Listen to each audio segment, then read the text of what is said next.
The official story said Bruce Lee died at Queen Elizabeth Hospital. That was a lie. A reporter named H.S. Chow found the ambulance log. The pickup address was 67 Beacon Hill Road. Bruce Lee's home was at 41 Cumberland Road. He had died somewhere else entirely, in the apartment of an actress named Betty Ting Pei. And the reason everyone lied about it tells you almost everything you need to know about what actually happened that night.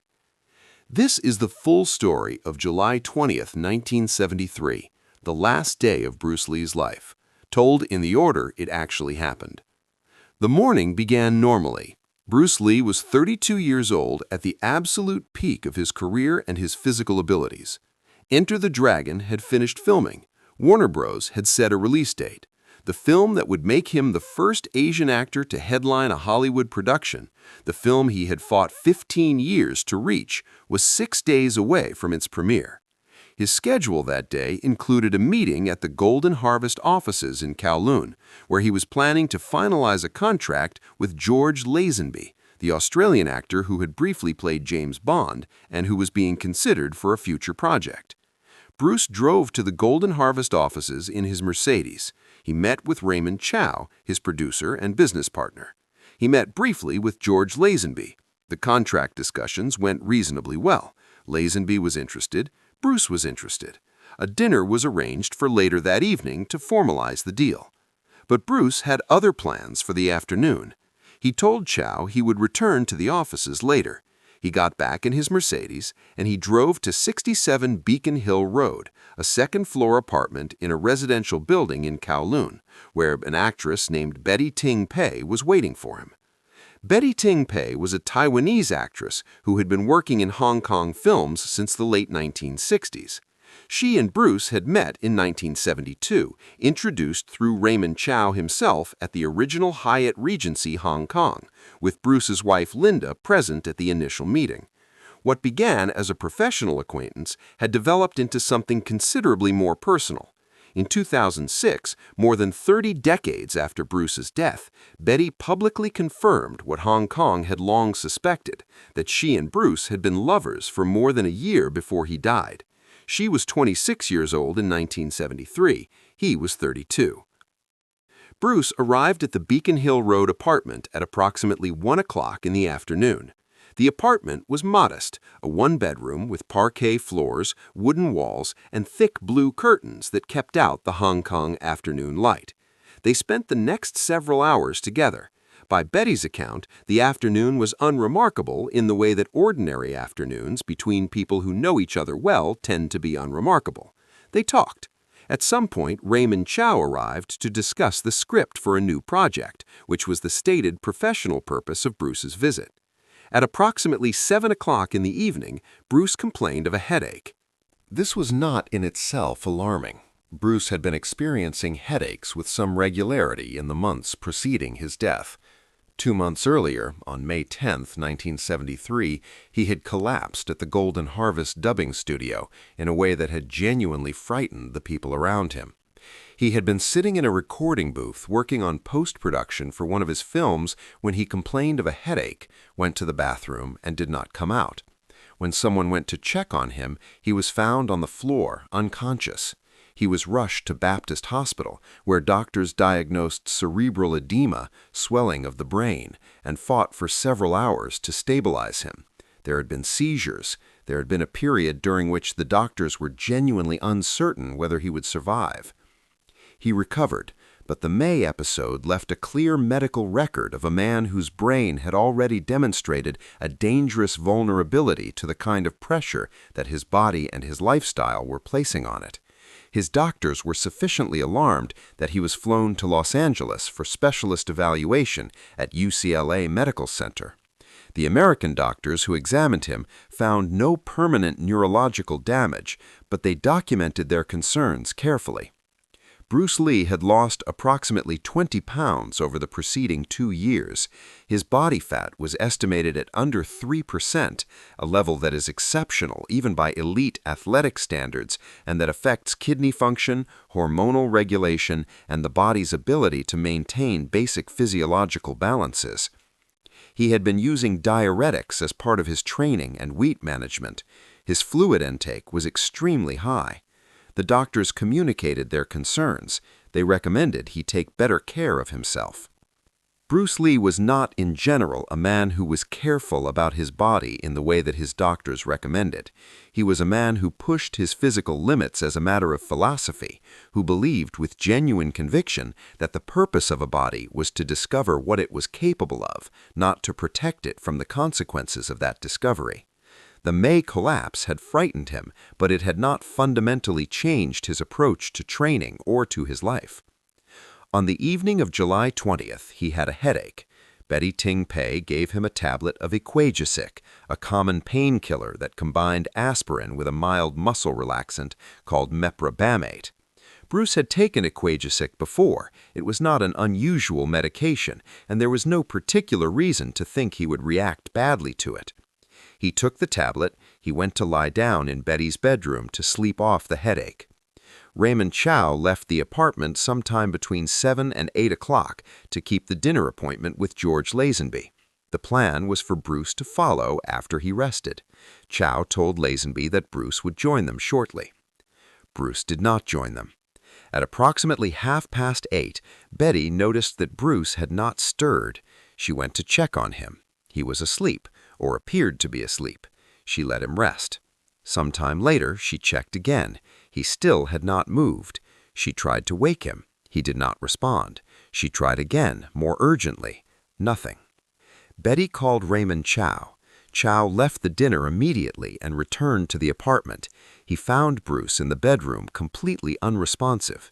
Chow made the decision that would define the next 50 years of speculation, to call Betty's personal physician rather than an ambulance. Betty called Dr. Eugene Chu, who worked at Baptist Hospital, and asked him to come to the apartment to treat a friend. She did not tell Dr. Chu the patient's name. She did not describe his condition in specific terms. When Dr. Chu arrived at 67 Beacon Hill Road, he found Bruce Lee lying in bed, deeply comatose, with no perceptible pulse, no audible heartbeat, and no respiration. He worked to revive him for approximately 10 minutes. It was clear in retrospect that Bruce Lee had died before Dr. Chu arrived at the apartment, possibly significantly before. The doctor could not say exactly when. What followed was the part of the story that the official account tried for years to conceal. Raymond Cho, aware of the catastrophic implications of the situation, aware that Enter the Dragon was 6 days from release, aware that the Golden Harvest investment in Bruce Lee's image as a family man was enormous, and aware that the presence of Bruce Lee's body in his girlfriend's apartment was going to generate exactly the kind of headlines that destroyed careers and studios, made a series of decisions in rapid succession. Dr. Chu was persuaded to drive Bruce's body to Baptist Hospital rather than calling an official ambulance from the apartment. This avoided the creation of an official record connecting Bruce Lee's death to 67 Beacon Hill Road. An ambulance was eventually called, but called in circumstances and from a location that created confusion about where Bruce had actually been when he collapsed.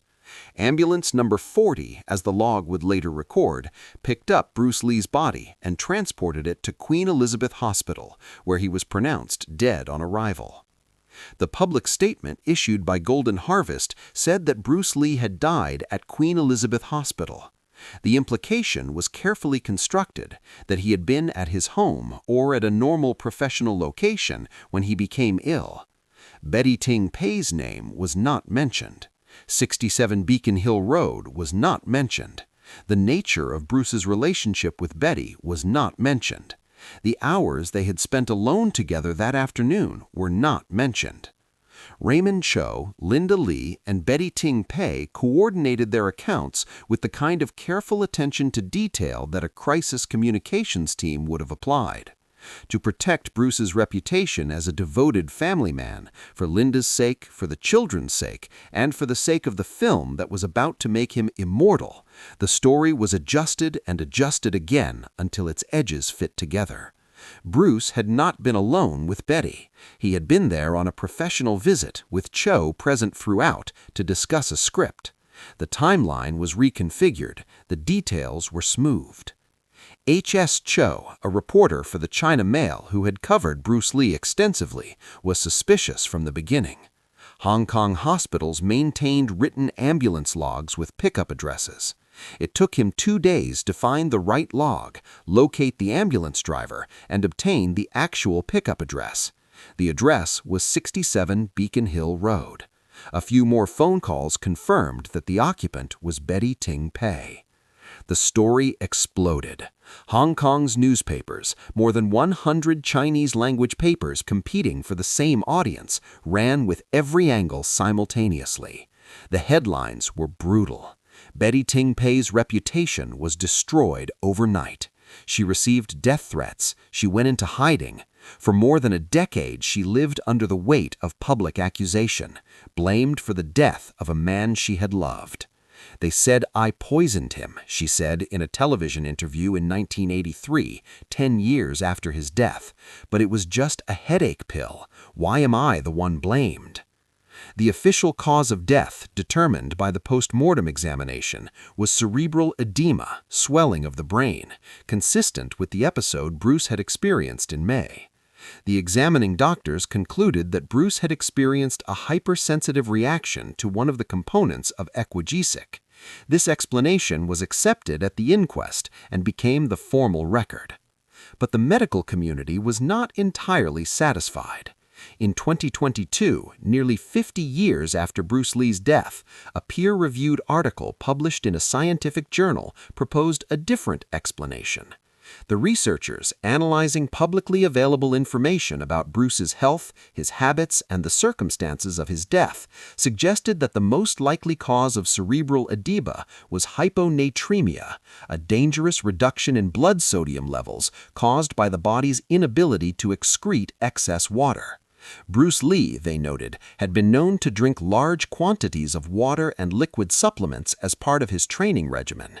He had extremely low body fat, which affects kidney function. He was using diuretics. He had lost significant weight. All of these factors combined to create a physiological profile in which the kidneys could not adequately regulate fluid balance. And when the brain is deprived of the sodium it needs to maintain its cellular integrity, the result is swelling. The result is cerebral edema.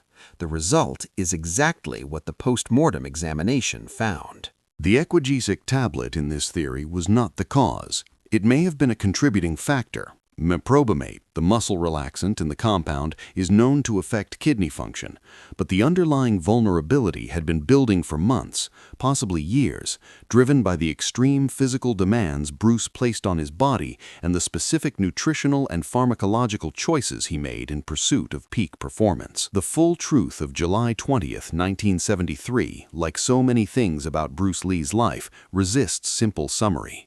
What is certain, he took a painkiller, lay down, and never woke up. What is contested, exactly why his brain swelled, exactly what role the medication played, exactly what he knew about the risk he was carrying. What is no longer in doubt, the official story, the one released to the public in the hours after his death, was constructed to protect reputations and investments rather than to tell the truth. It took a reporter 2 days, an ambulance log, and a cooperative driver to begin dismantling it. Betty Ting Pei spent decades living with the consequences of that night. The public hatred directed at her in the weeks and months following Bruce's death was of a kind that is difficult to fully describe. Hong Kong's tabloid press, more than 100 competing newspapers in a city of 4 million people, treated her as the cause rather than the witness of Bruce Lee's death. One paper ran the headline, "Betty Ting Pei's fragrant chamber killed the dragon."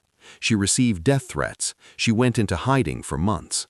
For years afterward, she could not appear in public without encountering hostility. Her film career, which had been building steadily through the early 1970s, effectively ended. She retreated from public life and from Hong Kong itself for extended periods. In 1983, 10 years after the death, she gave her first substantive public interview. "I know what people were thinking about Bruce and me," she said, "and this made me live a nightmare for the past 10 years. I think this is unfair, not only to me, but also to Bruce, because he was already dead." In 2006, she confirmed publicly what everyone had long believed, that she and Bruce had been romantically involved for more than a year before his death. In 2025, at the age of 78, she gave a full televised account of that afternoon. She said she had loved him. She said she had never forgiven herself for not calling an ambulance immediately, even though the medical evidence suggested no intervention could have saved him. She said the worst part of 50 years was not the public hatred, but the knowledge that Bruce Lee, who had spent his whole life being absolutely real about everything, had his death surrounded by lies told in his name. Bruce Lee was pronounced dead on arrival at Queen Elizabeth Hospital on the evening of July 20th, 1973. He was 32 years old. Enter the Dragon opened 6 days later.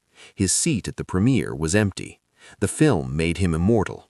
And the question of exactly what killed him, the headache pill, the water, the kidneys, the extraordinary demands he had placed on an extraordinary body for 32 extraordinary years, remains, in the most precise medical sense, unanswered. If this story moved you, subscribe and leave a comment.